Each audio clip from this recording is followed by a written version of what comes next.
Good morning, it's today again. Welcome back to Joseph's Reserves. I'm Joseph, and I store 20% of my income in the form of rare coins and precious metals. Over the past few days, I've been slowly counting my silver stack. I knew that the only way I was actually going to get it done was if I promised you to put out the content. So thank you so much for driving me to actually sit down and count all of my silver and take in an inventory. Today, we are going to be going over generic silver. To me, generic silver is any silver that is not made by a country. So while there may be some higher premium items here, we're all going to consider this generic. First, let me clean up from yesterday's video. I'm going to put away all of these coins made from other countries. I'm in America, so anything that is not an American Silver Eagle is a coin made from a different country. That was my topic yesterday. If you're interested in that, please go check out yesterday's video. But today we're talking about generic. I personally believe that generic silver is where every stacker should start. And I'll get into that.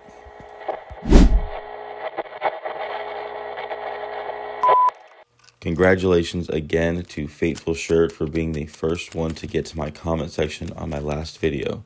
If y'all want to be shouted out, get to the comments first, but you'll probably have a hard time beating Fateful Shirt down there. But even if you're not first, while you're in the comments, make sure you hit that like button and start a conversation down below about anything that you'd like to learn about. All right, so generic silver. Before I get into why I believe this is where every stacker should start, let's define what I mean by generic silver.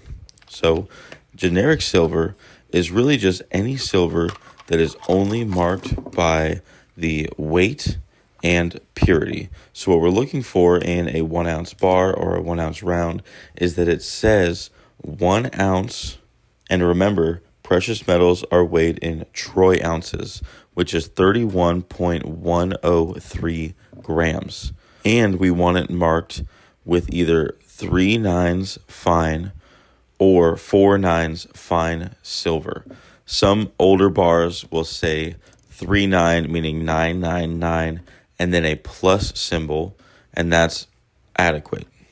So in contrast, other coins might have a country or denomination on them, as well as the fine silver and 1 ounce. Those that have a denomination and country are considered currency of that country. So those are considered coins, not generic rounds. So everything we're looking at today is generic, either a round or a bar or just some form of generic silver. And while it is true that some of this generic silver was made by recognizable mints, and they do have a little bit of premium, that does not discount them from the generic category. That's just what I consider a higher premium generic.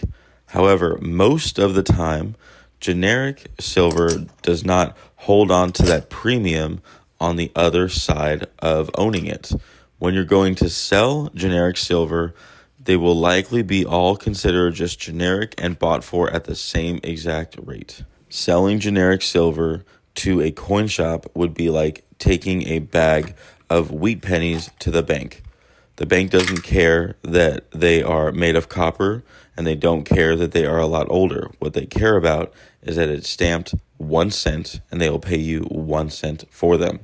Similarly, a coin shop cares that it is stamped 1 ounce, and it is fine silver, and they are going to pay you for 1 ounce of fine silver.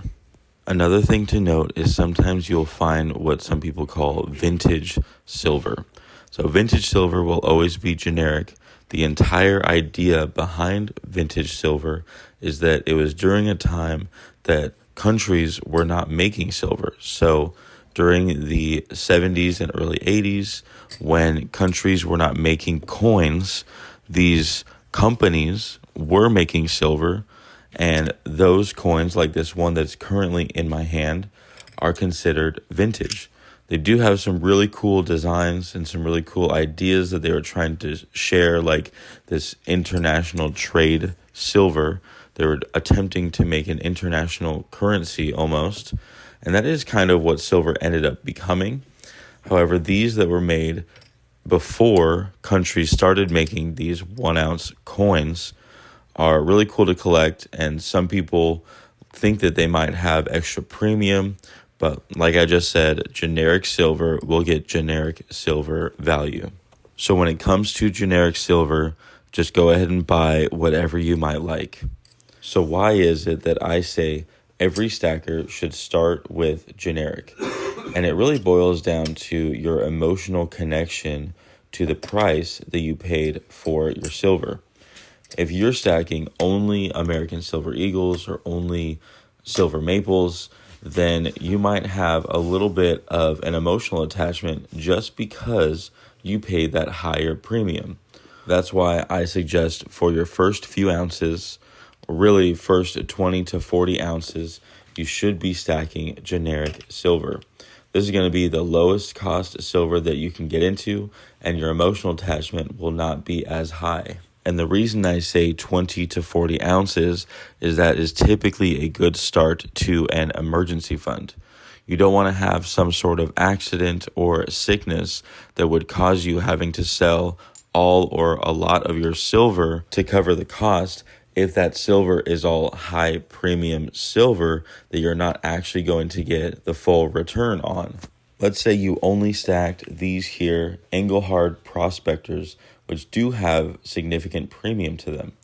If your entire stack was these Engelhard prospectors and you had an emergency that you had to sell these very fast, then you will likely be getting under spot for even these higher premium silver. So starting with your emergency fund in very liquid, very cheap silver is definitely the best way to do it. So real quick, I'm going to define what I mean by an emergency fund. A lot of people think of this in terms of months of expenses. I've heard 3 to 6 months, but I think really the best place to start would be all of your deductibles. If you have a car insurance or health insurance with a specific deductible that you would have to be paid in the case of any type of specific accident, start there. Make it so that you don't have to worry about coming up with the money for that deductible.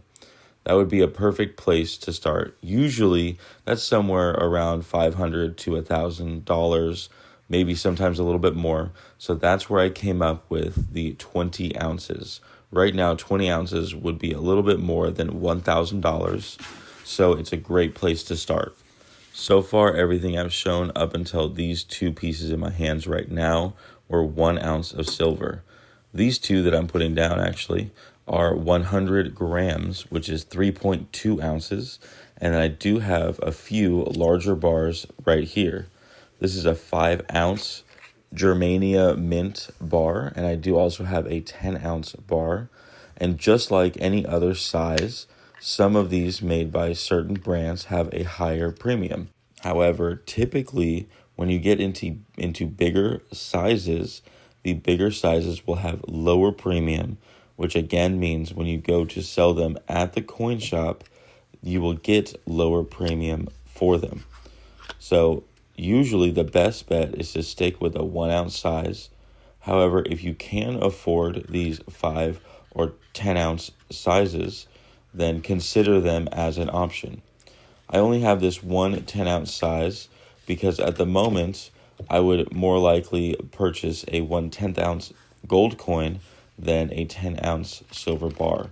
Even though 10 ounce gold coins do have higher premium, the premium is still higher on the 10 ounce silver bars. And speaking of higher premium, here are some fractional rounds that I have.